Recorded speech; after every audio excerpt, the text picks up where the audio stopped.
Hello and welcome to Going Dark, an intellectual dark web podcast. I'm Scott. I'm Jack. And I'm Peter. So there's been a very interesting development when it comes to religion and culture in the United States. And that is rapper Kanye West released a gospel album, and he's really pushing his renewed Christian faith. And I wanted to ask you guys about that because he comes from the at least supposedly kind of godless world of or at least kind of a religious world of like Hollywood and hip hop and promiscuity and polyamory, and obviously he's moving away from that to an image that I don't know if it's meant to be more wholesome, but it's definitely more spiritual.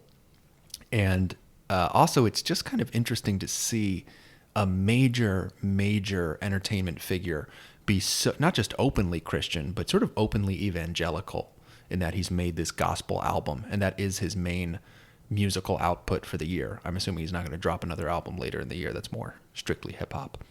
But anyway, Peter, Jack, what do you think of Kanye West's sort of Christian revelation? Is it genuine? Is it maybe a bit of a PR stunt? Maybe a little bit of both? What do you think? I would say there's something genuine to it. When you look at one of his first big songs, it was titled Jesus Walks. Right.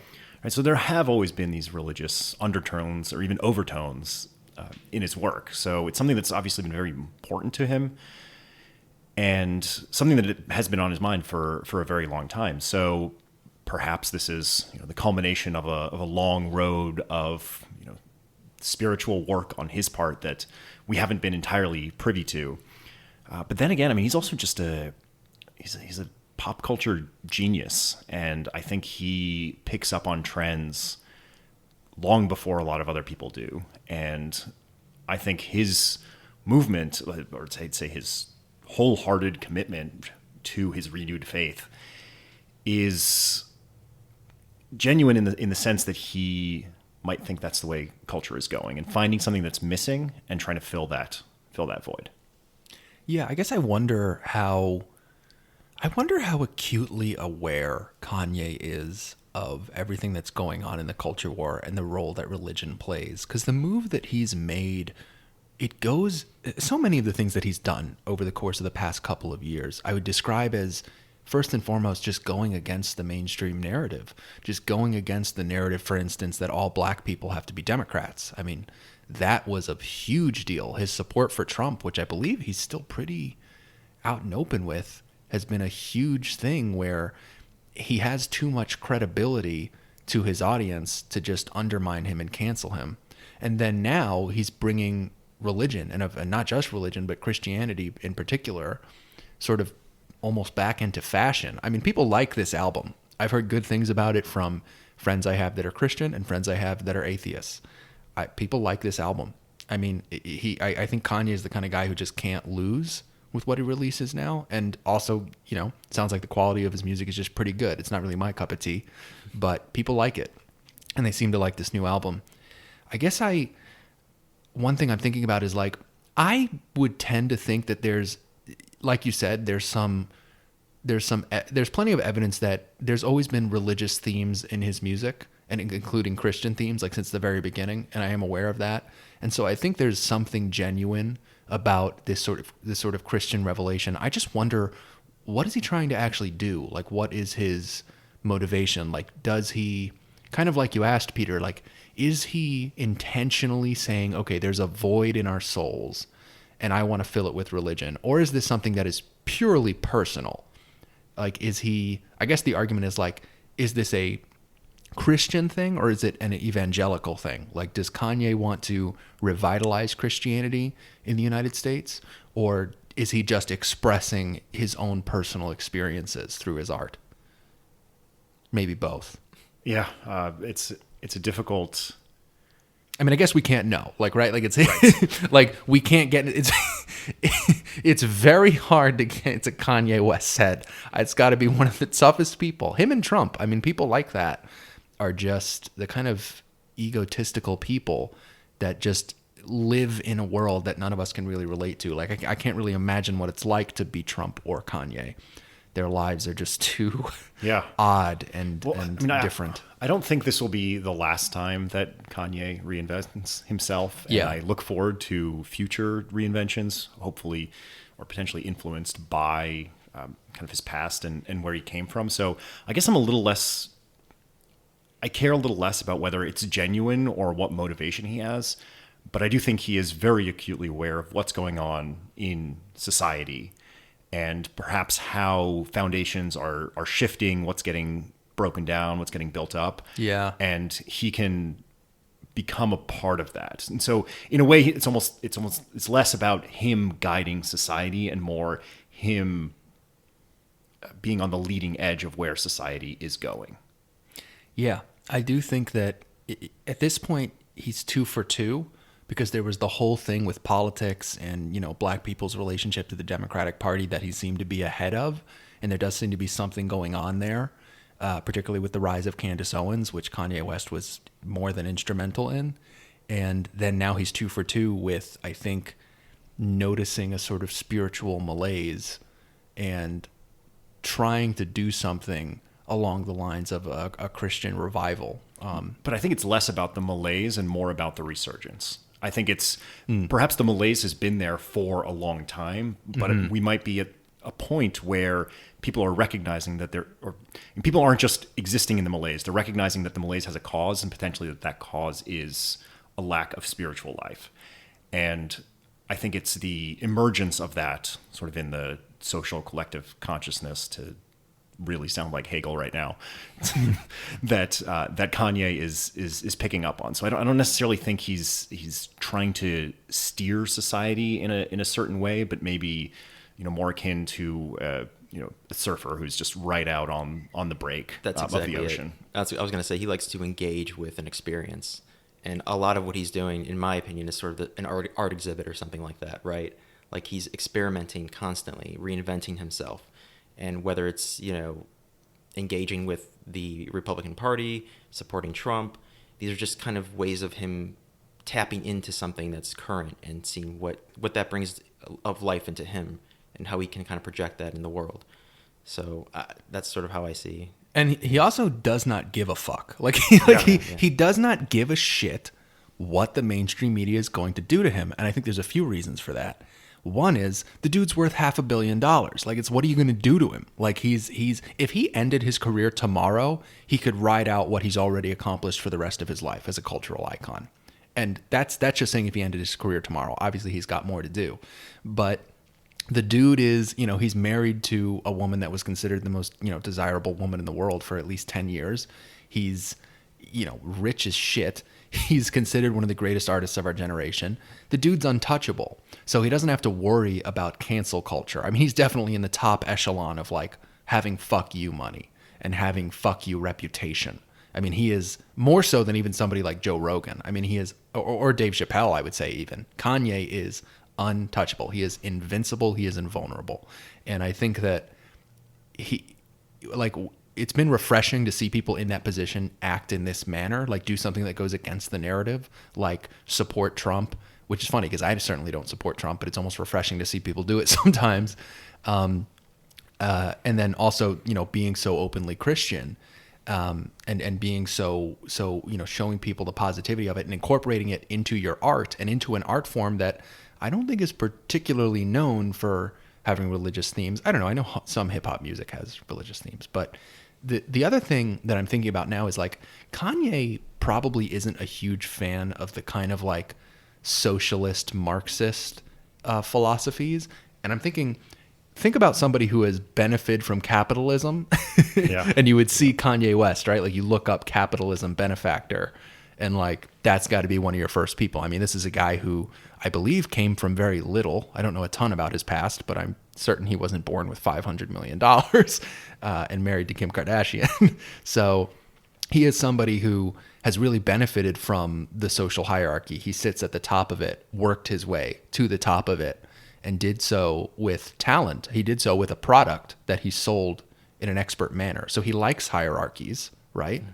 He likes capitalism. He doesn't give a shit about what the media thinks of him. He seems to kind of be this prime candidate as almost an ambassador for some intellectual dark web inspired ideas in the mainstream world, which is part of the reason why I was so excited initially when he was going to appear on the Joe Rogan Experience. Looks like that's not going to happen for the foreseeable future. At least he's been removed from the official schedule that Rogan posts on his website. He was up there for a while and then he took him off. But yeah, it's something that when it first started happening around the Candace Owens stuff, I was really curious how it would develop. And I think this is kind of the sequel to that. And I don't know what's going to happen because, like, I don't know. I guess I'm almost surprised that there isn't more backlash. I think a lot of people that I know that I would expect to be, you know, upset by his new turn are just saying, like, yeah, I actually really like it. Like, people like this music and are enjoying it. And I think it's because there's an undeniable joy to it. Well, I think also for decades, you know, I mean, there's kind of been this, I guess, division in a lot of, I'd say, black communities where they are more conservative, say, socially or economically than they vote. And in a way, maybe he's tapping into that. And that, okay, yeah, you see the, you know, the hip hop culture, but, you know, this is a guy who had a bunch of kids and is raising a family, right? In that he, you know, he's kind of living some of these, you know, maybe pro family, sort of pro improving yourself values. And perhaps on the, you know, on the left in the US, there's been this, you know, victim-based narrative or identity-based narrative where it almost, you know, paints black communities into a corner. In that it's like, well, you know, it's like if you're a victim, it's like you have to be a victim and you have to vote for us, otherwise you're, you know, racist or an apologist or whatever else. And I think he's maybe tapping into, say, a frustration where the party that you're expected to be a part of, just based on your skin color, which is kind of ridiculous, like doesn't actually share your racist values too. It's not just ridiculous; it's extremely fucking racist. But it also doesn't share your values, and it's like, I mean, you know, you see this like with identity politics, where you're trying to reduce somebody's complex system of values to just their identity and force them to support you. And I think, hopefully, what Kanye is doing is having people rethink, and it's like, well, are the people that I'm voting for actually reflecting my values? Or are they, for lack of a better term, like using me based on my identity to support a whole host of causes that I don't agree with? And I think anything that really helps people, you know, think harder, make America think harder, is beneficial. And I love that he's using this platform and this, you know, reinvention of himself to spread this message. That said, it can totally go too far. I can definitely see Kanye taking this way too far.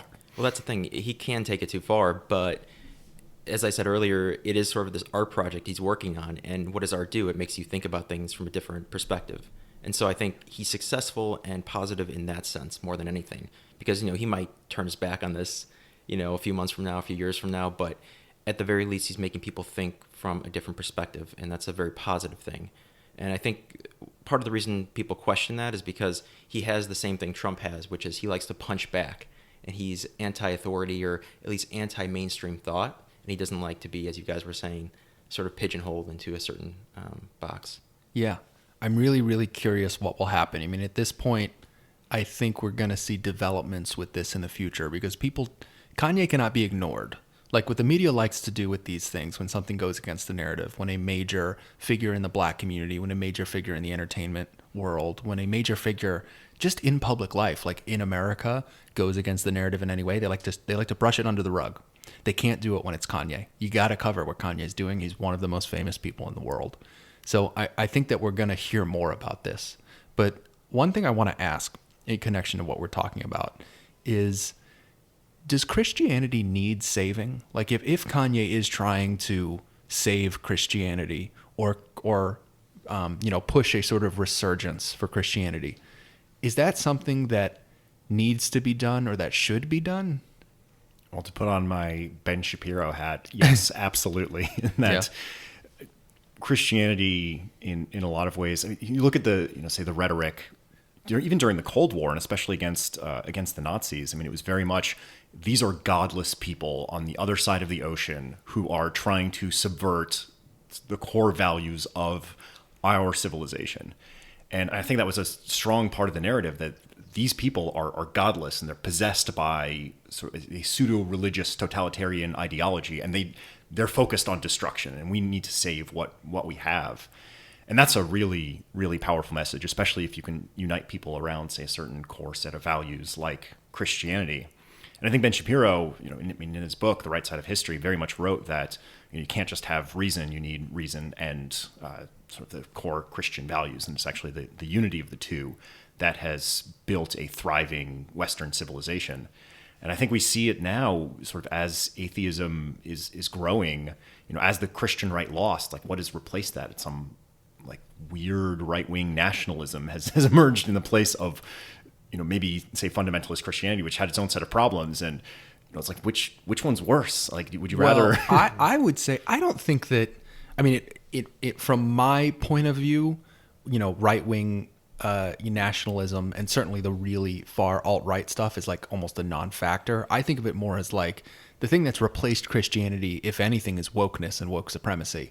I think that has really become the new way to, if you need a dogma and you need a roadmap for all of your beliefs, you need something to be a fundamentalist about, that's the easiest one. There's just so many instruction manuals, whether it's, reading BuzzFeed every day or, going to pretty much any liberal arts college. Like there's so much indoctrination and there's so much infrastructure. So many nonprofit organizations are built around these sort of social justice concepts. And I think that you're right that something has, cropped up in the place of Christianity as Christianity has kind of died, in my opinion, at least over the course of the past 20 years. I feel like Christianity did not survive the internet. Like the internet presented so much criticism of Christianity that was so salient, a lot of which came from, an IDW figure like Sam Harris and other associated figures like Christopher Hitchens and Richard Dawkins from the New Atheist movement. I think after that sort of meteor strike of, the new atheist skeptic community hitting Christianity so hard in the early 2000s, in its place, to the chagrin of these very rational guys, somebody like Sam Harris in particular, ironically, what we've seen is the rise of another fucking religion. Like, who knew? I was a part of that movement. I mean, I really was like a new atheist, anti-theist type. And God, if only I had known what would replace it. Because I can now say with 100% certainty, it's worse. It is so much worse. I pine for the days of debating fundamentalist Christians instead of woke supremacists. It's so much worse. Well, I think this is also why Jordan Peterson got so up in arms, because he saw this, pseudo-religious neo-Marxist, ideologies rising up through the universities and kind of permeating a lot of the structures and the management of them, along with, spreading its doctrine. And Peterson, being astute student of history and radicalism, very much compares this to, say, maybe 100 years ago, where, turn of the century, you had, Nietzsche declaring God is dead, you had the rise of Marxism, you had fascism and sort of other totalitarian, it's like maybe right-wing romantic ideologies emerging, and he sees that happening again. And I think maybe, in the middle of the century, we had communism middle of the 20th century, we had communism kind of unite us and potentially keep the faith. But once we're losing religion and potentially we can't stop that process, like maybe it's almost inevitable. What's popping up once again seems to be kind of these radical forms of pseudo-religious ideologies that, exactly to your point, are so much more difficult to engage with than, say, just a maybe somewhat fundamentalist Christian.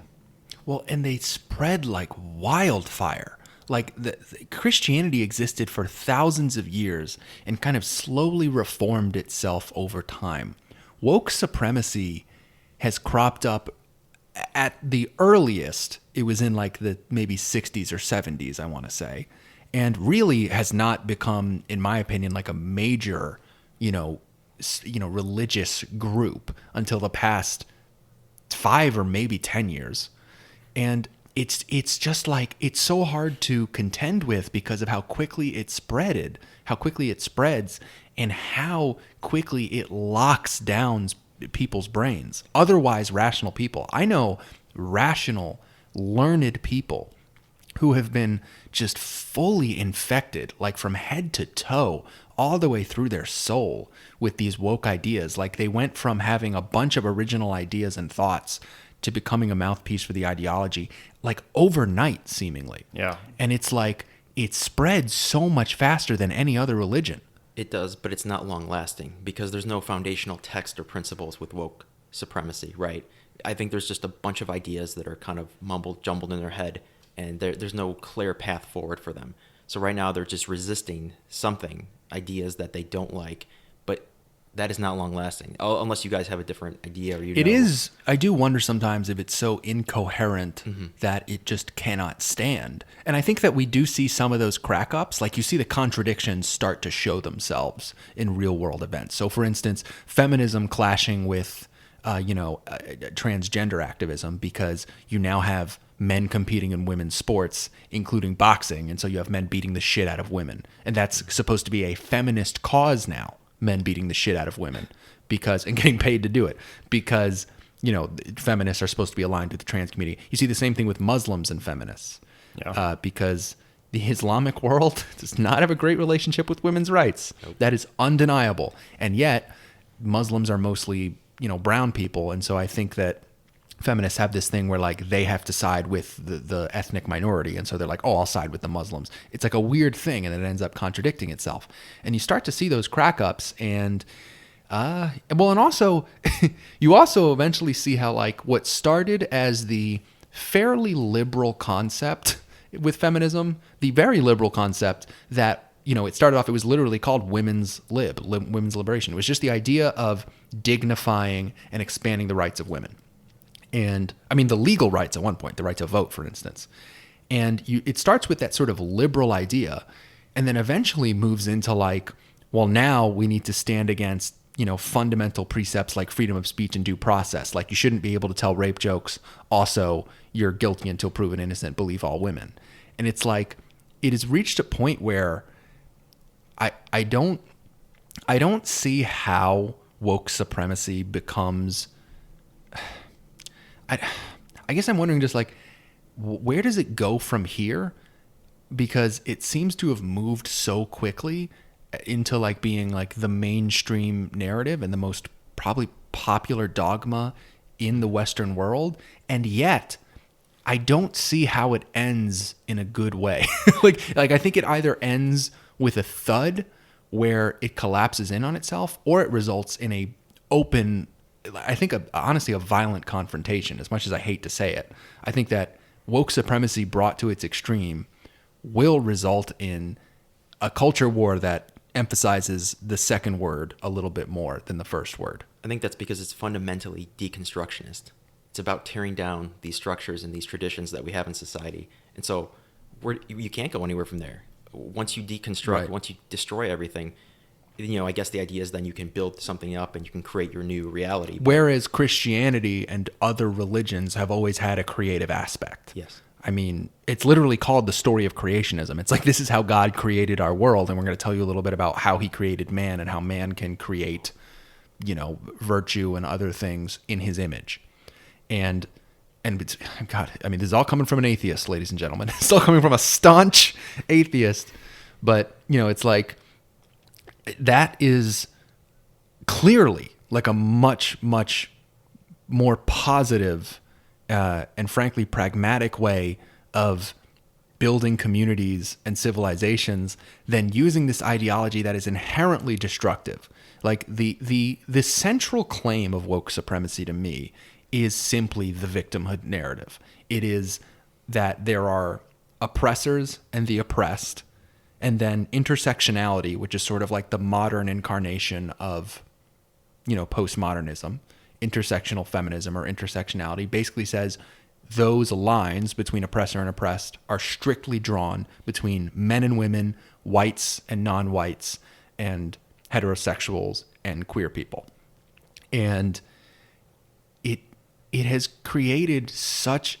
I mean, it's such a hostile concept. Like, I don't see how anyone could believe that or articulate that and not see the problem with it. It so clearly is a inherently hostile and hostility creating and almost warmongering concept. Like, it's so obvious it would lead to high level conflict. At the same time, sorry, I want to jump in on this because I want to steel man the other argument, which I may partly agree with, and that is religion at the same time can be misinterpreted. Very often it is. How do you guys respond to that, to the idea that, these texts can be easily misinterpreted, and there are like waves of feminism, there are waves of religion over time that have maybe reformed themselves, but at the same time maybe have gone backwards? Well, I feel like it's a good question, Jack. I'm not super well qualified to talk about interpretations of Christianity because I haven't read the Bible and I've never been a Christian at any point in my life. But I mean, yes, those texts can be misinterpreted. I guess it's the interesting question of like, you think about the most positive things that have come from Christianity, something like a soup kitchen that's run by a church. That's a good thing. Then you think about the most negative things, something like the Crusades, Yeah. or the KKK being a at least nominally Christian organization or whatever. And then you think about the thing that I think about though is just like, so Christianity, it's like there are, let's say, I don't know whether to say accurate or inaccurate interpretations, but let's just say positive and negative things that create and bring joy to the world and togetherness and community, and things that destroy. And those are two different interpretations that you can get. I think woke supremacy only has one interpretation. I think the correct interpretation, the most accurate interpretation of the intersectional narrative is there are people that need to be brought down in society so that other people can be brought up, and everyone needs to be, literally they use the term equity all the time. Everything needs to be flattened and equalized so that nobody has more than anyone else. And that's where the Marxism aspect comes into play. And that is the concept. Like the actual literal interpretation, I don't know what it would be for Christianity because I'm so kind of ignorant on the subject. I'm just not well versed in Christian theology. But at this point, I'm pretty well versed in wokeness, and I was pretty fucking woke when I was in college. Like, I get how these people think. I thought that way for a long time too. And honestly, you do just think of the world through these very simple oppressor-oppressed terms. And it kind of has some of the Marxist elements of like the bourgeoisie and the proletariat, obviously, underpinning it.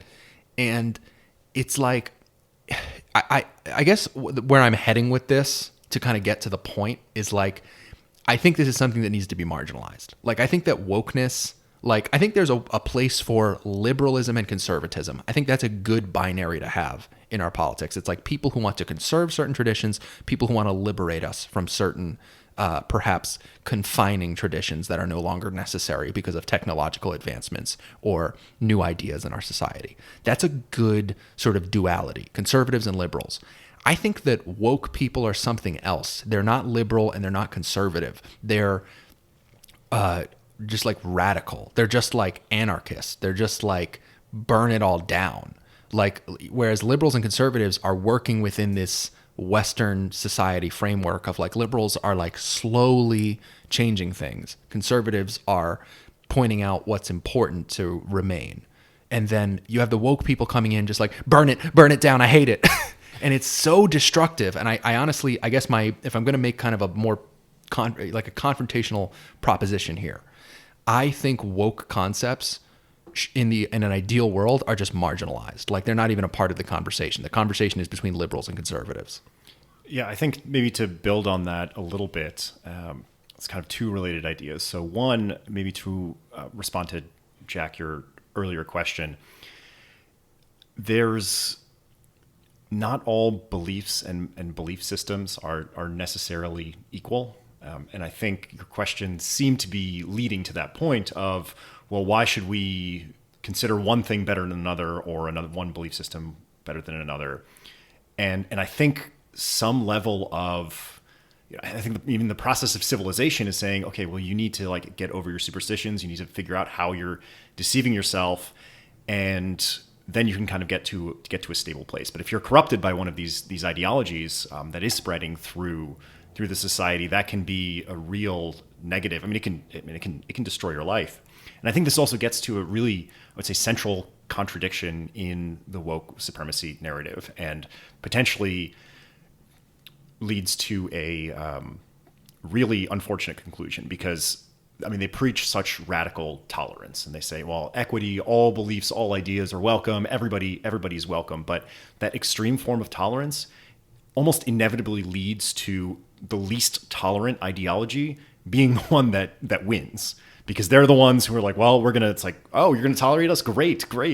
And, I mean, what is the least tolerant ideology in the world today? And that's probably, I would say, ISIS or, the fundamentalist Islamists in the Middle East. So when I see sort of that weird relationship that this group has, this radically equity-focused, tolerant group has with the least equitable and least tolerant groups in the world today, it seems like the least tolerant groups are the ones who, that's the end game of what this movement will look like. They'll tear down all the structures and the least tolerant ones will rise up. And so that's, again, an idea that we've seen happen a few times through history, and definitely it goes back to like the work of Karl Popper in the last century. So I think it's correct to be worried about this movement. What we do about it is a difficult question to answer. Yeah, and I think it's difficult in large part because of what I said before, which is we did not have time to prepare for this. Like, America's intelligentsia and commentariat had no time to adjust to this just lightning fast change that I guess if you had to attribute it to anything, it would be the rise of the internet and social media, because that's the only thing that tracks with the past 5 years so closely. It's like, what caused this thing to just explode? And then you see like, well, okay, a lot more people were using social media and the internet was being corporatized at the same time.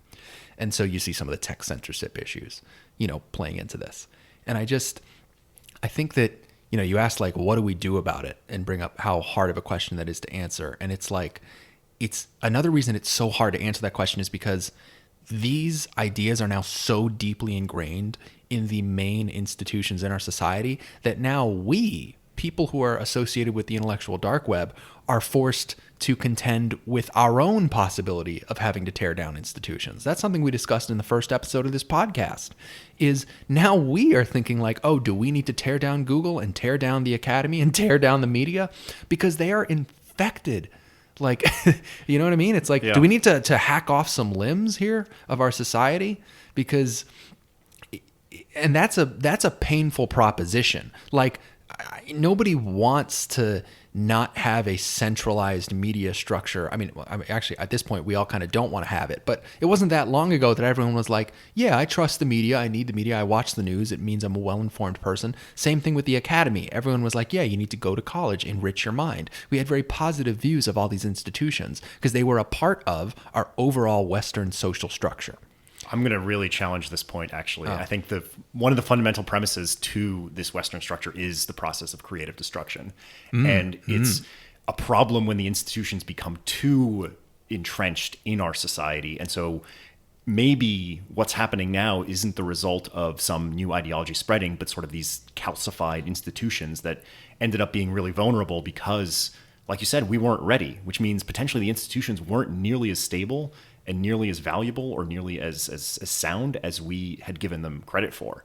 And I think, I mean, you look at even, think back to the like founding fathers of the US, where they're like, oh, we need a revolution periodically. We need to like make sure that we flush out the system of sort of these entrenched interests and these entrenched institutions. So while stability is nice, and while I think everybody wants stability, I think it's a very human desire to want things to stay the same. I think the painful change is needed, and hopefully we are at the beginning of that painful change where we can rethink and restructure these institutions. And if they can't be rethought and restructured from within, then supplanting them from without. I think that's a really interesting idea, that like we need to destroy institutions on a regular basis. It's like I don't know, it's like there's cycles of things sort of living and dying. That's something that we see in general in life and also in our biology, right? It's like we shed our skin, like we cut off our hair and grow new hair or whatever. I don't know. Like I'm not a biologist clearly, but it's like, you know, things die and regrow. You know, we stress out our bodies, we're wounded, and then we heal, and we have almost like new skin when we heal, right? And it's stronger than before. And our society maybe has to go along those lines. And I'm not going to challenge that proposition directly, because I think I have perhaps a more interesting question for you, Peter. Is the church one of those institutions that needed to be destroyed and remade? So, because like I think said, you were kind of referring to, right, like the media, the academy. Yeah, is I the think church there one are of them? there are two routes that say I posited in terms of you can either reform them from within or supplant them from without. And I think the Catholic Church specifically has been so effective at reforming itself over the years in terms of that it's stood for 15 centuries or whatever else, and that as sort of society has changed, I mean, I've even seen it in my lifetime in terms of what the Catholic Church has been open to, and it's obviously very conservative, very slow moving institution, has lots of problems within itself, within the sex scandals and all that, but I think it has been remarkably effective. I mean, what other institution has been around for 1,500 years? It hasn't been the American political system. It certainly hasn't been the media. I mean, it's kind of one of these core institutions that, maybe its time has come. Maybe this is the last iteration, but I think Kanye doesn't think so. I think Kanye probably thinks, hey, the church has problems. Hey, that's, sex abuse scandals. Hey, it still doesn't allow, still not great relationship with, say, the gay community or even with women in some cases, reproductive rights and all that. It's I would, quote unquote, behind the times in a lot of ways, but Kanye seems on board, at least with potentially not.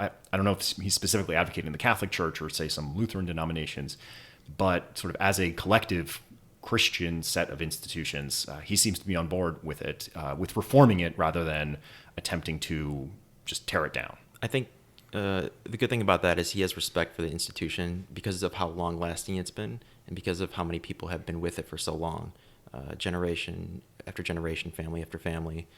Part of the problem with like a woke activist or anyone who's trying to either reform or destroy an institution is they're working on more of a surface level, right? Let's just reform this, or let's pass this bill or policy, or let's just completely get rid of it. But what they're not thinking of is the kind of the more psychological dimension, which you guys are talking about, which is this self-reformation or self-destruction. And that's what Jordan Peterson talks about, right? It's sort of this deeper and inner change that has to happen in order for it to reflect the outer and more material world. So a lot of these religious institutions, I think, have been around so long because the people in charge have worked on themselves spiritually and psychologically over time, and that's what's been reflected. But perhaps that wouldn't be the case if you're simply working on the idea that, hey, if we get rid of this building and these people and these employees, and then we replace it with something else, voila, we'll have a new long-lasting institution. But it's more of a spiritual and psychological change that needs to occur within the individual. Yeah, and I think especially as the Christianity has been under attack, say, over the last 3 decades, and really one of the big losers of the last culture war, it's kind of these times of crises where the most innovation happens in terms of, well, how, the church is, it's still this giant organization with, lots of money and bureaucracy and political influence. So it's, it's not just purely, religion, thinking about the afterlife. It's actually a very practical, pragmatic institution as well, globally. And I think, I'm certainly out of touch with what's going on in church day to day, but historically, we've seen these times of crises as being major drivers of innovation. And if the Catholic Church wants to remain relevant, if Christianity wants to remain relevant, it has to become relevant to people's lives in the context of, say, what we know about, what we've learned about science, what the sort of just political demands are for equality with regards to, say, particularly the gay community or through music. I mean, what better way to make Christianity relevant than for somebody like Kanye West to take one of the most, if not the most, universally beloved art form in our society? Who doesn't love good music? Yeah. Right? And taking it and, inserting Christianity into it in a way that is graceful and tasteful. That's the other thing, is it's not like I want to say Insane Clown Posse at some point had like weird anti-science, like pro-Christian propaganda in their music, and it was obviously very graceless and silly, and it became a meme. That was the song Miracles, which is still hilarious to this day, about like believing in God and how atheism is dumb and science is dumb. But Kanye has done this in the opposite manner, in a way that is very effective and in a way that has been acclaimed as he's producing good music that is also Christian music. And I think to a lot of people, including me, to be honest, that almost seems like an oxymoron until you see it for real. Like you see something that is inspired by Christianity that is good. It's just good. Like it's effective. It's enjoyable.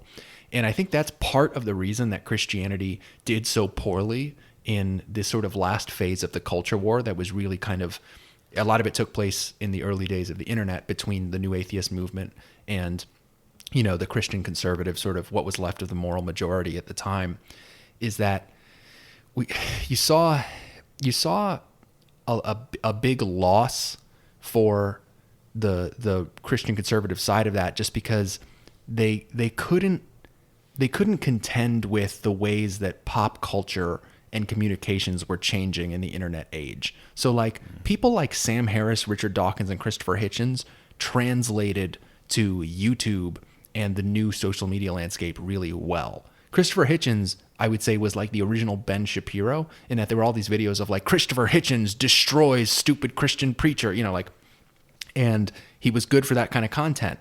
Somebody like, I don't even know who the great Christian thinkers of the early 2000s were. You know what I mean? Like, we don't even know who the contemporary counterparts to Richard Dawkins and Christopher Hitchens were, because they were that irrelevant. It was just such a blowout.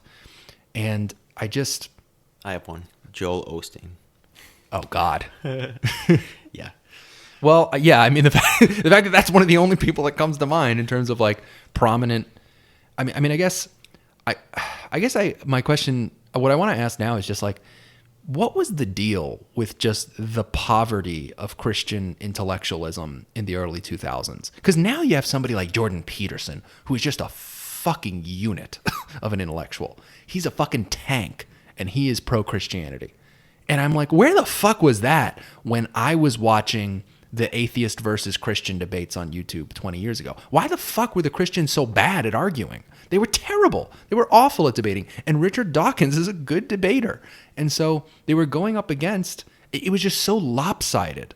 You know, it was like watching the Dolphins play the Patriots. Like, it was like really, really awful. And but it was fun if you were a Patriots fan or an atheist, you know? I think it's just the way they approached it, because they wore their religion on their sleeve, or they just spoke very plainly about it. But Jordan Peterson doesn't do that. He may talk about Christianity, but he does it in a way that is more related to literary text or ancient mythic text in a certain way. And so people can relate to that a little bit more, and he phrases it and frames it in a way that brings in more of a wide swath of believers on the spectrum. It also seems to come from a place in Peterson's particular case that is much less judgmental. Like, Peterson doesn't really have a, like, you know, he doesn't talk about blasphemers and heathens, and he's clearly very close with atheist people and atheist communities. I mean, I know he and Sam Harris have somewhat of a rivalry on spirituality and theology, but they also have a friendship, and that's something that's very important. I think that, yeah. Well, maybe to, I guess, go back to a question you asked earlier. Sure. In terms of, you know, is Christianity, say, is it an antidote to the radicalism we're seeing? Because you know, when you say, you know, Jordan Peterson has emerged, but he's kind of only emerged as a response to the radicalism that we've seen, Right? And you know, so is Christianity that antidote, or is Christianity kind of doomed to become maybe its own fundamentalist belief, where people are very much like, well, we're just going to ban all abortions, and, you know, kind of use this, you know, reemerging trend to enforce a very socially conservative ideology on people? Yeah, the difficulty of that question has to do with the fact that, you know, I want to believe in God, and I'm still in a place in my life where I'm kind of struggling with that notion and where my beliefs fall. But I embrace traditional values, many of them, not all of them from religious text. And so it's a little odd for me to say, I want there to be more Christians or Jews or religious people in general. I do, but at the same time, I'm not embracing those specific religious texts, right? So I'm in an odd place right now in my life where I definitely want traditional values to be held up with respect, unlike they are with upcoming generations. But how do I make that recommendation while at the same time saying that I'm an agnostic, right? And I'm still. This is kind of a case of, everybody wants to change the world, but nobody wants to die. I mean, I think that it's like, or everybody wants to save the world, but nobody wants to die. It's like, yeah, I kind of feel the same way. It's like, right now, I actually have more in common with Christian conservatives than woke supremacists.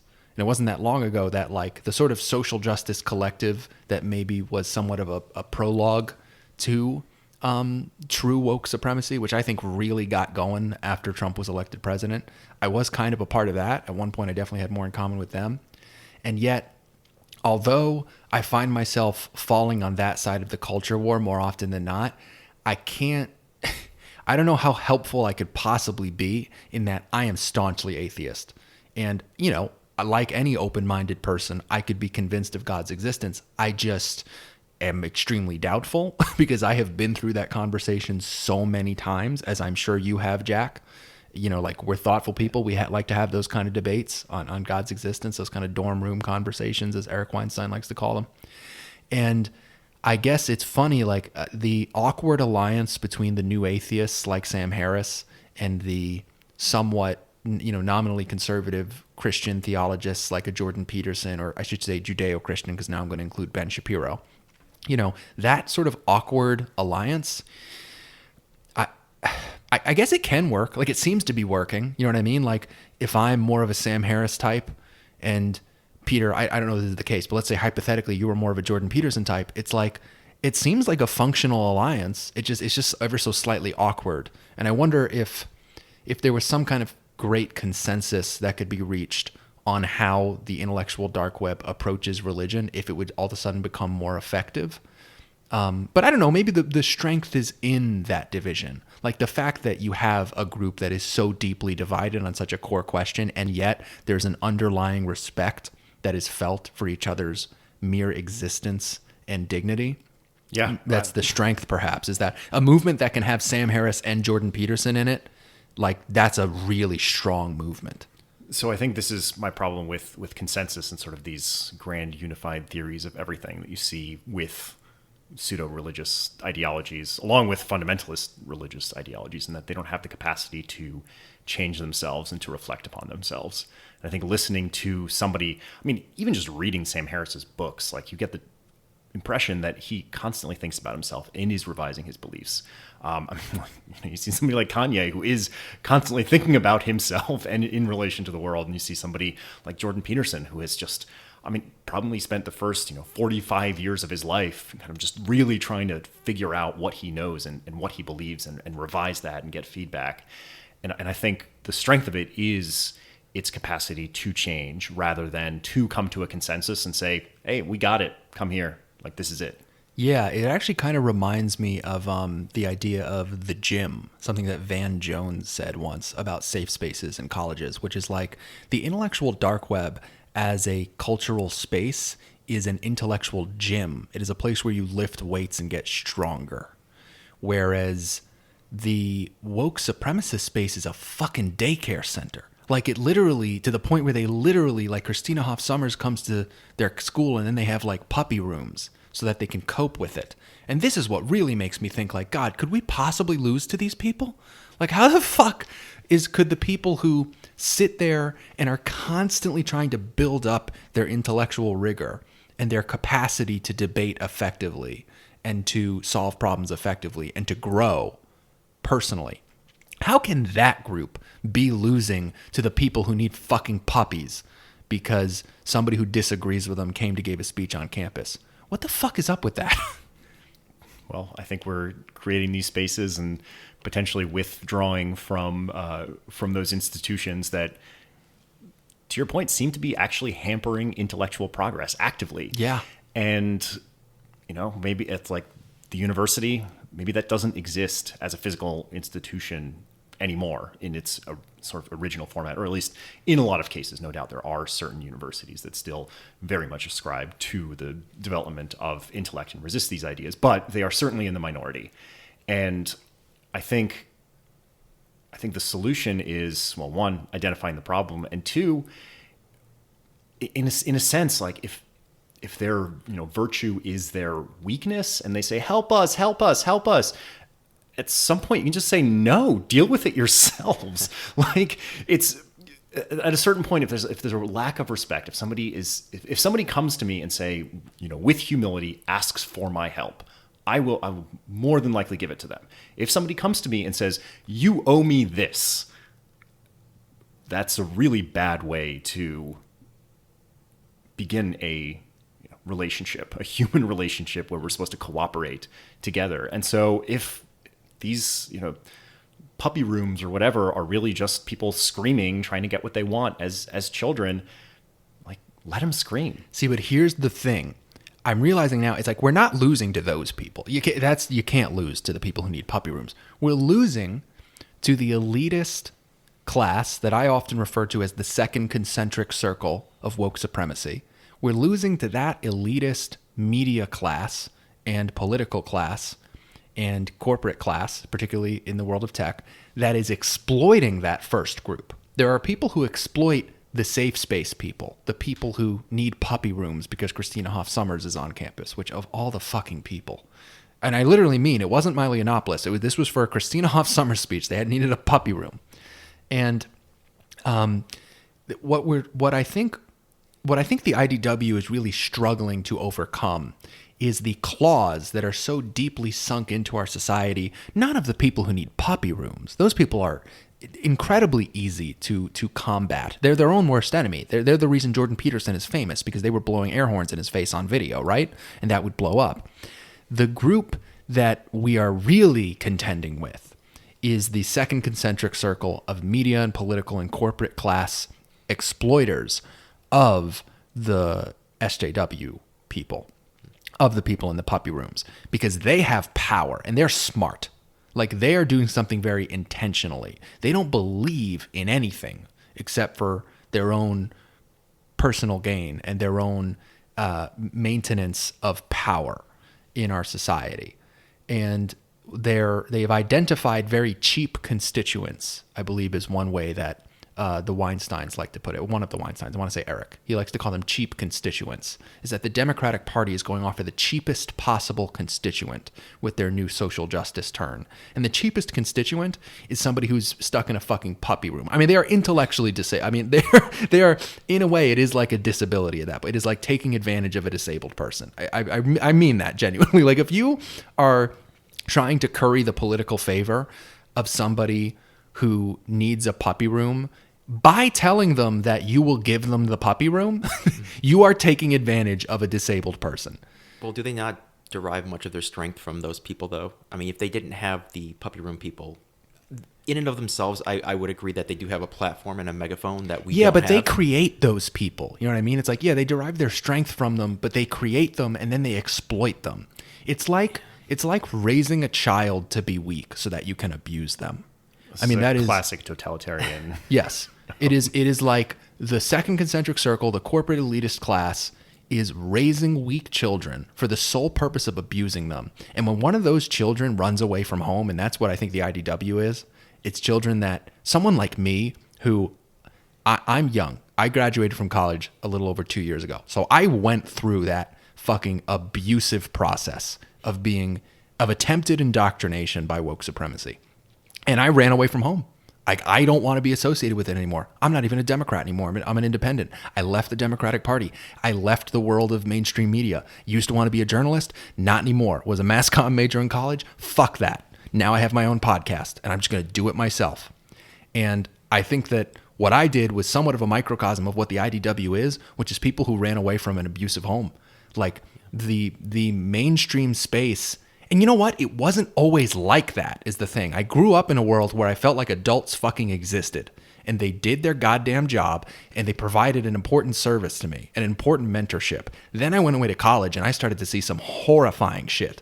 All of a sudden, the metaphorical parentage, that I was so fond of and understood to be so crucial to my existence became incredibly insidious and abusive and dishonest.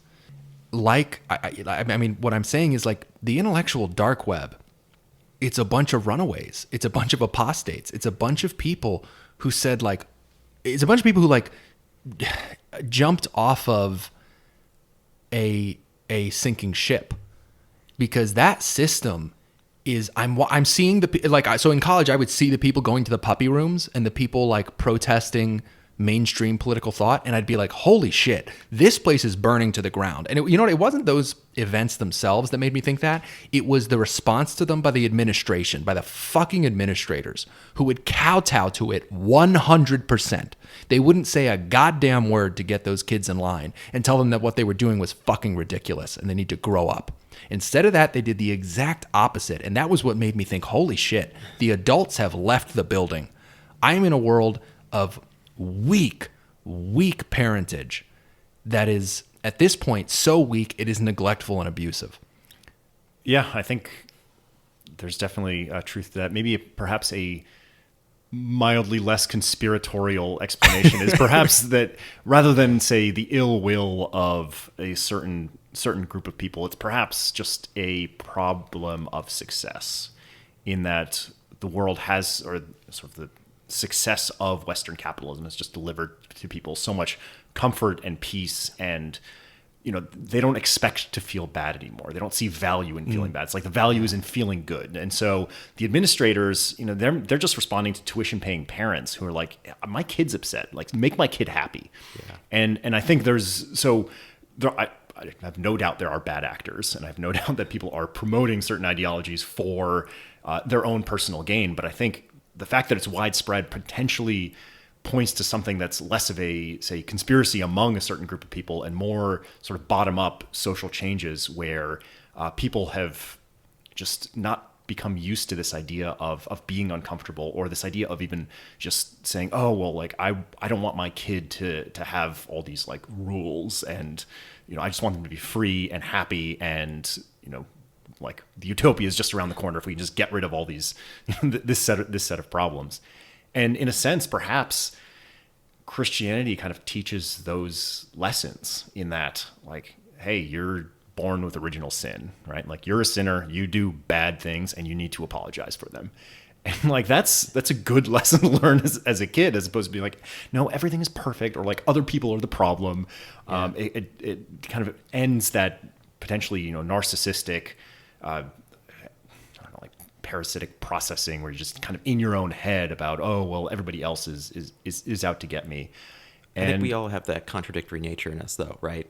We're either trying to avoid conflict because of the pain it brings, or we're trying to grow as an individual, as a human being, right? Every kid wants to grow and be an adult, right? I don't think so. I think they do, until they run into what it takes to actually become an adult, which is okay. Conflict, right? Yeah. So I think they have the idea of it. But over time, if you avoid conflict more and more and more, and you sequester yourself away, which is what a lot of these people are doing in these puppy rooms, I think. By the way, I like puppies. I just want to make that I very love clear. puppies too. Everyone loves puppies, but continue.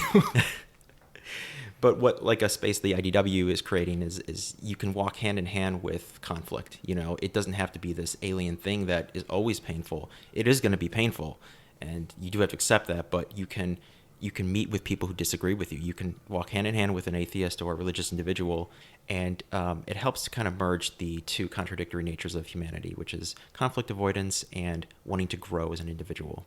So I kind of cut you off there, Peter, but.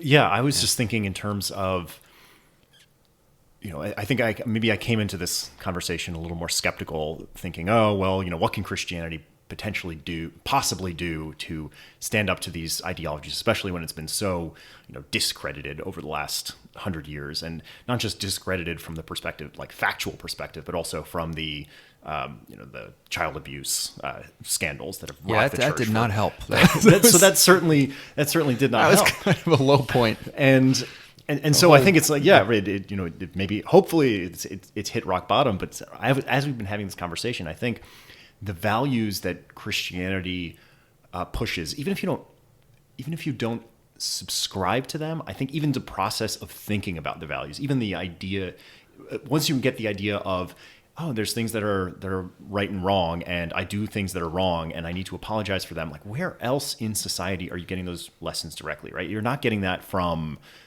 school. Like, school doesn't teach that. Maybe it, prescribes rules, but then you think, oh, well, these are just rules that other people are forcing me to do. Like, and they're preventing me from being my true self and preventing me from actually being happy. So I just need to tear down the rules. And that seems kind of like the mentality of a lot of, say, the woke supremacists, where they're kind of blaming their problems on power structures that are from the outside, and not thinking maybe it's actually me that's the problem. And I think Christianity, like at the core of Christianity, it is you that's the problem.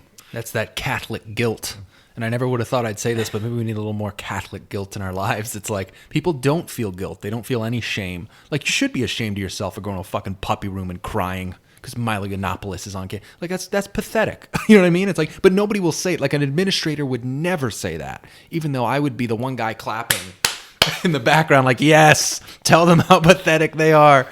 But it's like, it's, again, coming from a staunch atheist, I almost feel like we need a little bit more of that stern preacher in our college administrators, of somebody who's going to say, like, no, what you're doing is bad. Stop fucking crying. That's weakness. Yeah. All right. And I think in the Bible too, right, there's the wrathful God and there's the loving God. Yeah. Right? And you need both. Like, you can't just have a loving God. And I think, well, it's the idea of having a very, very warm parent and a kind of a disciplinarian. Right. Like, you need both. Like, you can't, if you exist entirely in one sphere, chaos and order. It's Pleasure Island. It's man not. Woman. And I think, potentially we, what it seems like what those supremacists are going after is like, well, we just don't need wrath anymore. Like, we don't need to, like, punish. We don't need to, like, put people in jail. We don't need to, like, prevent, illegal aliens from entering the country. It's all these things which are like, well, the sources of suffering in the world are due to power dynamics, and we can just flatten the power dynamics. Everything will be fine. But I don't think that's at all the case. And I think it's like, you need this tension constantly between the wrathful aspects and the loving aspects.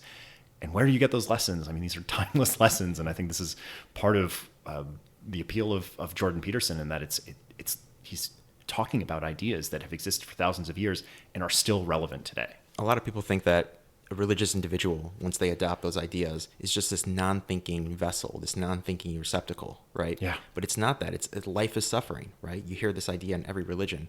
It's about commitment. It's about doing things that are deeply uncomfortable, that make you confront your inner demons. So I don't see where that complacency exists unless you are a kind of a fake Christian or a fake Muslim, right? But I think there are fundamentalist interpretations of religion, and I think this is where the negative. I was going to say, some people become that vessel. Some people become like just sort of automatons through wokeness, certainly, as we've seen. But I mean, I definitely encountered people. I came from a very, like, Christian town, and for anyone who's curious, I actually grew up Reformed Jewish, but so I wasn't always an atheist, but I have been since I was about like 11. So been a long time.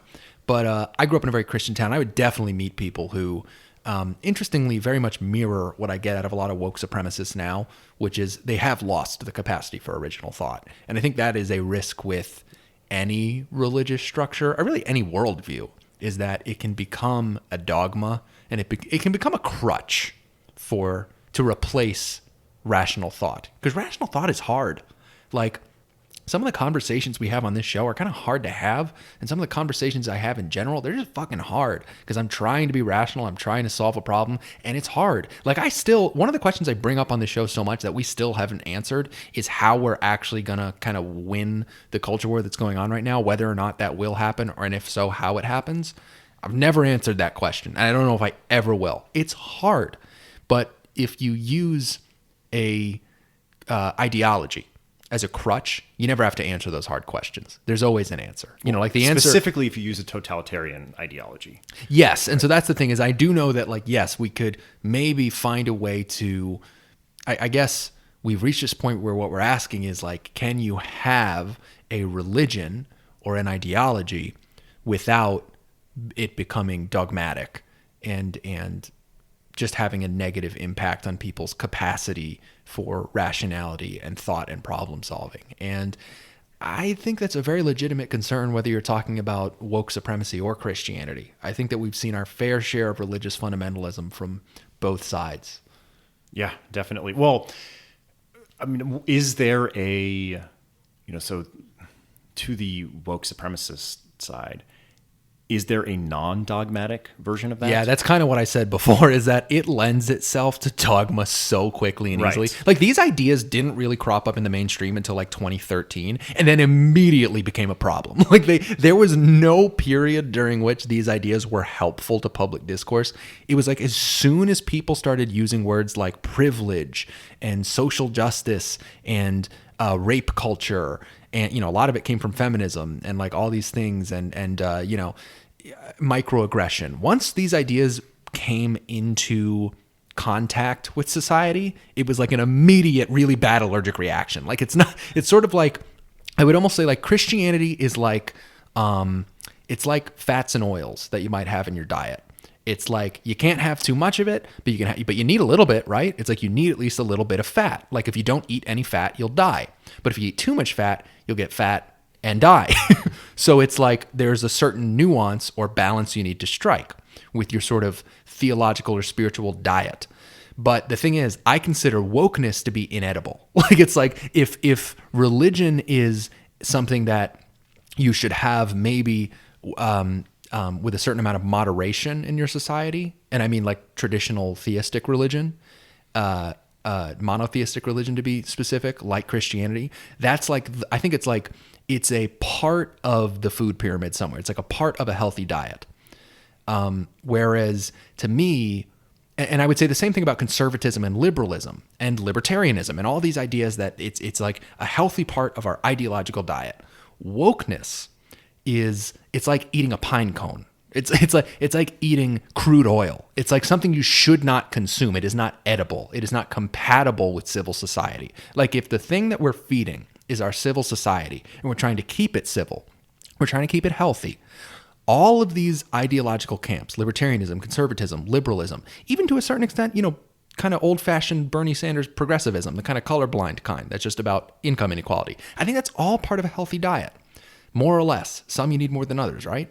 So, some of it is the vegetables that you should eat a lot of, and some of it's the fat you should use sparingly. Wokeness, this weird fucking woke cult, woke supremacy, that is like eating poison. It is not something you should consume at all. So here's a potential solution. That recently in the news there was that was it breakaway Mormon cult that was like massacred in northern Mexico. Down. Yep. So they got gunned down. Like, looking at the history of that cult, they kind of broke with the say mainstream Mormon institutions for being too polygamous and among other things, and they got involved kind of in their own kind of messy set of problems with the cartels down there. And so this happens kind of over and over again, where you end up with a group of people who have a just very radical view, and like, what can you do? You can't jail them. You can't certainly can't kill them. Well, unless you're the cartels. And in a sense, they sort of were rejected by the mainstream, but the true believers went on living, and they kind of isolated themselves geographically.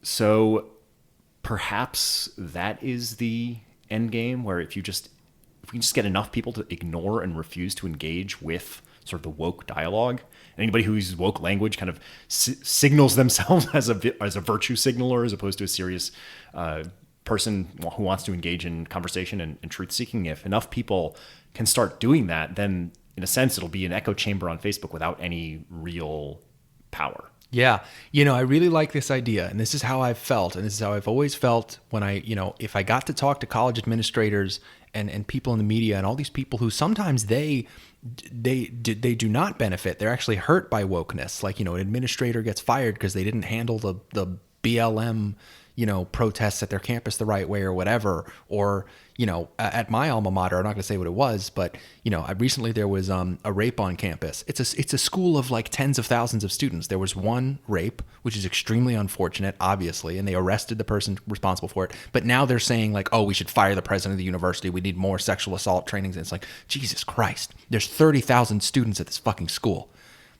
So anyway, I just wanted to point out that one, you used the word Jesus Christ there, and you've used God like 3 times already in this as like an emphatic point, which is so it's just a curious observation that I'm making now as we have a conversation about religion. A bit of a verbal tick from this staunch atheist here. I do say God a lot, but my point was like, if I could, to what you were saying, Peter, the strategy I want to recommend to anyone that wants to take back our institutions. Like maybe that's one option. It's instead of burning them down, we actually get to take them back and kind of restore them to some form of glory. Because I do think the academy and the media at one point were really high functioning.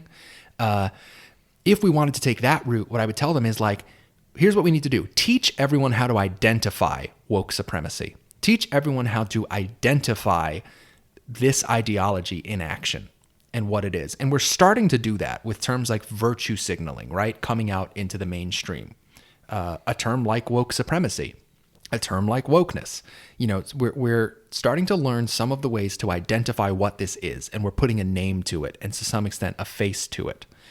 And teaching people how to do that, and then telling them, when you see it, cut off its oxygen supply. It's a fire and you need to smother it. Like, do not engage with it in a way that gives it kind of the time of day and gives it this opportunity to spread, because it is like we said, like I was saying, it's an inherently bad thing. It's poison. It's not a part of our regular diet. Like with any other set of ideas, I'd be like, oh, like somebody says something that's maybe more radical libertarian or radical conservative, radical liberal, ideas, and I'd want to engage with it. But that's because those are all good faith arguments, right? They come from a good place. When somebody starts to act in bad faith, that's what I'm trying to say, is that forget wokeness. When you see someone acting in bad faith, and it just so happens that woke supremacists and people who are woke in that sort of general world always act in fucking bad faith. So when you see someone acting in bad faith in an ideological space, in what is supposed to be a space of debate and discourse, cut that off. And you need to have enough people in the room who want to do that to just say, like, you know what you're doing? No, that's not a part of what this is. That's not part of discourse. Like, no personal attacks here, no ad hominem, no calling people Nazis or comparing them to Hitler. None of that shit. We're not doing that. Yeah, great world. Yeah, and if we can get to that point, I think that is the weapon we use, is just stop awkwardly sitting there in class when that one student is like, going off on a rant. This would happen to me all the time in my classes. There's like one student going off on like a social justice tinged rant in class. Like they somehow connected the material to something that is, about the oppression of black people or women or whatever. And like the teacher or another student needs to stand up and be like, actually, that's completely ridiculous. And here's why. Don't just sit there awkwardly and cringe. Yeah. We all have a responsibility to do that. First, I again want to point out you're using kind of the word bad faith. Or the phrase "bad faith" to describe this, which I'm picking on you only because you're speaking right now. I think it's interesting, even that how in our language, like how deep these ideas run. And I'm now curious about the etymology of the phrase "bad faith," like what it means to act in bad faith, and sort of the potentially religious connotations. The question I wanted to actually turn back to you also, there's this, I guess, open idea and potentially research project and discussion, potentially having even more in Europe than in the US. And is Islam compatible with sort of Western democratic values? And now after this latest conversation, it's like, is woke supremacy in any way even compatible with Western liberal values? Like, can the two come to some consensus or come to some ceasefire, or is it just, no, these two cannot coexist? So this is a really good question. And what I'm going to start by doing is I'm going to kind of try to steel man the other side of this here. So my answer, my personal opinion is no. Absolutely not. I think I've made that pretty clear with what I've been saying so far. But I'm going to explain why one might be tempted to say yes, and why I might have been tempted to say yes if I wasn't at this point so just well-versed in how this woke stuff operates. Is one would be tempted to say, you know what? Some of these woke ideas are actually compatible with Western society, because what we can do is, say you have somebody who wants to be a non-binary, blue-haired, I ask everyone I meet their pronouns before I talk to them, and they must do the same to me. And, I'm a man in a dress, and I've got piercings and blue hair, and I fucking, every movie I watch has to pass the fucking Bechdel test. Like, say somebody thinks that way, and they want to live their life that way. And they're going to do that in the confines of their own home. And they're going to maybe have a small social cohort that does that. It's like, and maybe they will open up other people's minds by giving them some limited exposure to that. So people will be more tolerant of, transvestites, for instance, because they know this guy that is able to freely and openly wear a dress in his life because that's something he wants to do. And it's like, maybe there are some good things that will come of it. Like, it'll break down, sort of these binary ideas of masculinity and femininity that are limiting, and it'll open up, avenues of sexual liberation that some people are benefiting from, because who doesn't like having lots of sex? It's like, you can kind of maybe start to make the argument of like, maybe we need to loosen up a little bit as a society and break down some of these institutions. And so wokeness has a place to play, like a kind of a role to play. And I would say what you're talking about is actually liberalism. What you're talking about is the idea that somebody would attempt to present points of view which are compatible with Western society, which are like, it's the idea of a man should be able to wear a dress in his own home, which I am a liberal, and I fully believe that. A man should be able to have blue hair and only watch movies that pass the Bechdel test. That's 100% in line with my liberal worldview. But wokeness is a man should be able to wear a dress and only watch movies that pass the Bechdel test, and no one is allowed to criticize that. No one is allowed to tell him that that's ridiculous. Either of those things. And also, at some point, he's going to try and get other people to do that. And he's going to say that if they don't only watch movies with the Bechdel test, that they're bigots and they hate women. That is wokeness. That's what wokeness is and has clearly demonstrated itself to be. There is liberalism, which is the idea that people liberate themselves from certain social institutions on an individual basis. They decide, there's certain games I don't want to play. Maybe there's a man who wants to wear a dress, even though that's not traditionally how our society works. And in liberalism, which is my worldview, you can do that. It's like, that guy doesn't want to wear a dress, or that guy doesn't want to wear pants. He wants to wear a dress, so we're going to let him. Wokeness is about the mandatory celebration of that. And I want people to be able to wear a dress, but I might think it's a little fucking weird, and I might even express as much. And I want to be able to do that as well. And that is liberalism, and that is compatible with Western society. Wokeness would prevent me from saying something as simple and as mainstream opinion as, I think it's a little weird when men wear dresses. I think it's a little fucking weird. That's all. That's it. Yeah. It's like, and that's like the most, that, like, we'll get kicked off fucking YouTube for saying that. Like, that's like, it's like, oh, transphobic. Like, no. I don't want to beat anyone up. I don't want to take away their rights. I don't even want to take away his fucking dress. I want him to wear as many fucking pink dresses as he wants. I just think it's a little silly looking. That's all. Okay, so totally agree with you. But I want to raise something, because there is a strand between both groups, religion and wokeness, in the sense that we both talk about purity test and shame. And in religion, these are foundational aspects of them, right? But in wokeness, these are really negative aspects to them. So I just kind of want to point that out in the sense that I think they're awful in wokeness, but would we say they're okay then, as we've been saying, that in religion they're more acceptable, or because we're talking about right? Different ideas? Okay, so I kind of see which is that, like, so in wokeness you see somebody saying like, oh, you said this thing or did this thing that's bigoted, but in religion you would get the same thing, but they'd call it blasphemy instead of bigotry. That would be their argument. But here's the difference. God will forgive you. You can atone for your sins. It can be you failed the purity test, but there's a way out. There's no way out in wokeness. Yeah. Once you're a bigot, you're done. Like Yeah, there's no there's no forgiveness. There's no gratitude. Sort of all of these ideas, all of the, it has, say, all the, the wrathful tools of religion to, just tear you down and gives you no path to recovery. Well, and also there's no sense of proportionality. It's not just that there's no forgiveness. I mean, forgiveness and proportionality are the underpinnings of a liberal criminal justice system, for instance, of a society where there is no cruel and unusual punishment. There is no excessive bail. There is no excessive, length of term in prison and things like that. We do that because of the idea that we forgive people for their crimes, and also that some crimes are worse than others. Whereas in the world of wokeness, in woke supremacy, there's just one crime, and it's like everything is murder. Like everything everything is genocide. Right. Everything. Right. No. That's what it is. It's everything is fucking genocide. Everything is Nazism. Everything gets appropriated to the highest possible capital crime. Well, because there is only one. Because any crime is the highest. There's no hierarchy of anything. Correct.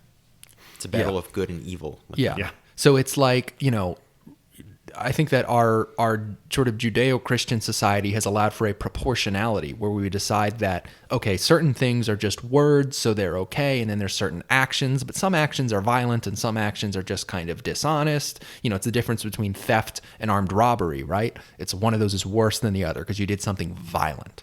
And in wokeness, everything is violence. In wokeness, everything is genocide. Like everything leads to the same conclusion, which is that if you have stuck your pinky toe out of line, it's not a petty crime as it would be in any other worldview or any other, system of thought.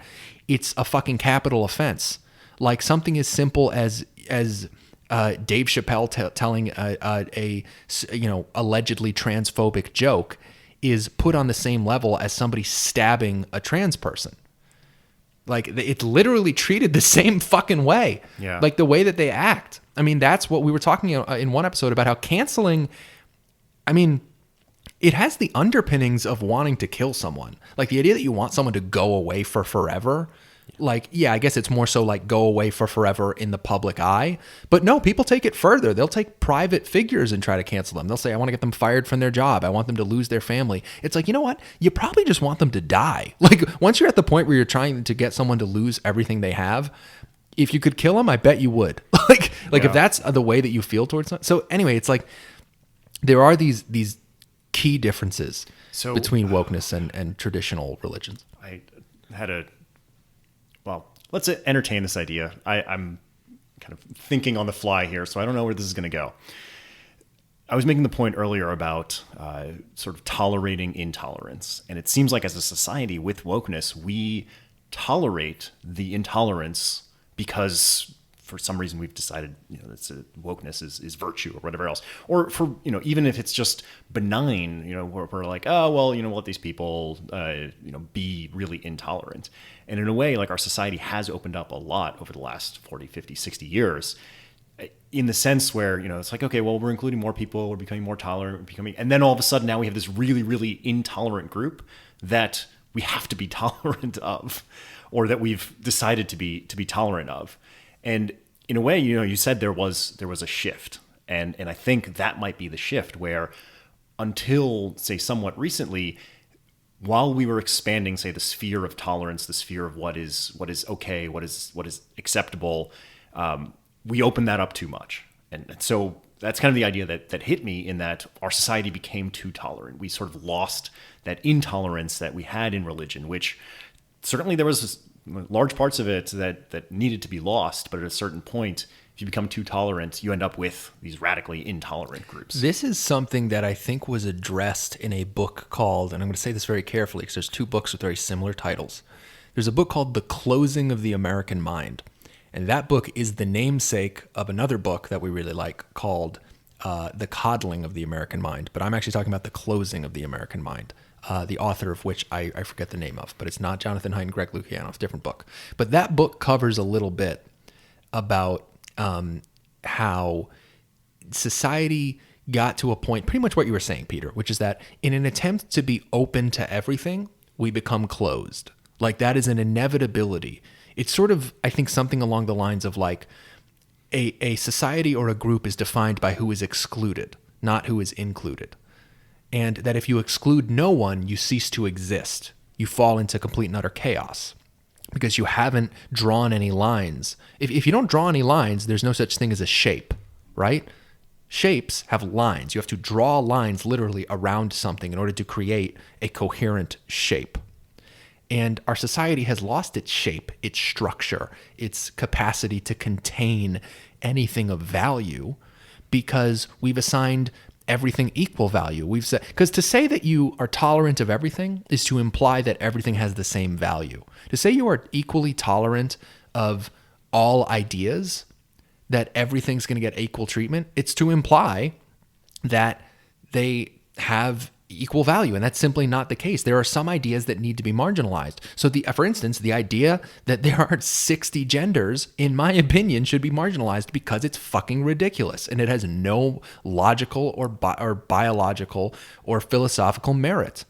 And for a long time, we would have marginalized those ideas, and we did. But we've stopped doing that. As you said, we no longer, we got to a point where, and I remember this growing up, that there was this, like, the worst thing you could do was, like, in any way discriminate against any, like, imply that you were better than anyone else in any way. There was sort of this cult of everyone is equal when I was growing up, where they would say, like, you know, you're not better than anybody else and no one is better than you. Like, don't ever act like you're better than anybody else, but also don't let anyone else ever act like they're better than you. This was like a big thing when I was growing up. And I felt like to some degree it was a precursor to this sort of moral relativism that we're experiencing now, and cultural relativism. And as a kid, I already knew when I was like 10 that it was bullshit. I used to think to myself, like, I'm totally better than some of these people, and some of these people are better than me. I'd be like, this girl gets better grades than me. This dude's kind of an asshole. I'm a nicer guy than him. I can run faster than this person. Like, it's such obvious bullshit. And yeah, there's some merit to the idea in that if you think about the liberal concept of equality under the law, I mean, there's some merit to the idea of treating people equal regardless of their individual characteristics. But to take it so far as to say, don't ever let yourself think that any one person is better than anybody else. It's like, well, then how the hell am I supposed to judge the world around me and judge individuals? And we've stopped doing that. Like, people don't even assign judgment to Antifa. Like people have lost their capacity to get angry when a 5'5" gay Asian man gets the shit kicked out of him by a mob. There are people who, they have lost their capacity to see that as a bad thing. Like, our ability to judge things appropriately is just, it's been destroyed. Yeah, I think it started at a good place, and I was raised in a similar way to see people as being equal to you, not just under the law, but spiritually, right? Like, under God, we were all equal. And of course, some people were more faithful than others, but generally, everyone had a chance at redemption, right? At forgiveness. So that's the way I understood it. But then you realize other people are better at you in competency levels and academically in all other different ways, and you go, oh. You hit reality. You learn about the real world. And it's painful. And you go, oh, there are people better than me, and people much worse. And that makes you feel better, of course. But really, that's the challenge of life, is that you see that the equality levels, they are different, and it's a painful reality. I think I was raised somewhat differently. Okay. Maybe in a more competitive, hierarchical context, and it was more that every person has value, but not necessarily the same value, right? And that there is a hierarchy of who is more sort of important for the functioning of the society, or, you know, sort of like you have to part of it is like you have to respect your parents because they know more and they're teaching you and they're investing in you, and they're certainly not perfect. But at the time, as a young child, like, you have to respect them because they are not your equals. They are your superiors at that time. And perhaps at some point you will become their equals or become their superiors. But it isn't this process of, well, the child knows that, you know, they're a boy or a girl, and therefore we should reassign their gender based on that. Like, no, the child has no fucking clue. The child is confused as all hell and needs guidance from people, loving people who are superior and can help them deal with whatever they're dealing with, rather than just say, oh, well, the child said this. I was raised by elders as well, so I think I did have respect for them as well. But I think the ideas were creeping early on that the equality was Yeah, misinterpreted. well, and you brought up an interesting point in bringing in, parenthood. It's like, if you're tolerant of everything, how the fuck do you raise a child? Like, do you tolerate a temper tantrum because you tolerate everything? Like, you know what I mean? Like, that's the road we're going down. Because it's like, now you'll tolerate a boy walking into a room when he's 3 years old and saying, I'm a girl. And then you're going to tolerate that. You're going to be like, yeah, absolutely, you are a girl. Good for you. And it's like, would you do the same thing if he came in and said he was a turtle? What about a brick wall? You know what I mean? Like, it's like, and it's, like, a brick wall can't go to school. A brick wall doesn't have to take a shower. You know what I mean? A brick wall doesn't have to use the potty correctly. It's like, you're also, what I'm implying there is you're also setting up for the child to exploit the parent's tolerance. Like, a universally tolerant parent is a bad one and a very easily exploited one. And kids are smart.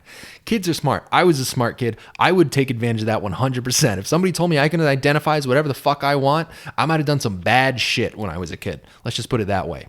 Do you identify as ice cream? Yeah, it'll be like, I identify as ice cream. Let me hang out with my kin and just eat as much as I want. It's like, it affects our ability to do all the most important things in life, including parenthood.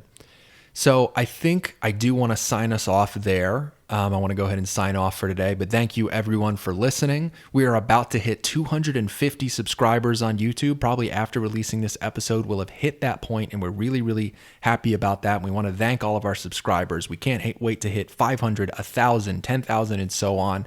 Thank you all so much for listening. Of course, we are on Spotify. We are on iTunes. I believe we're on Google Podcasts as well now.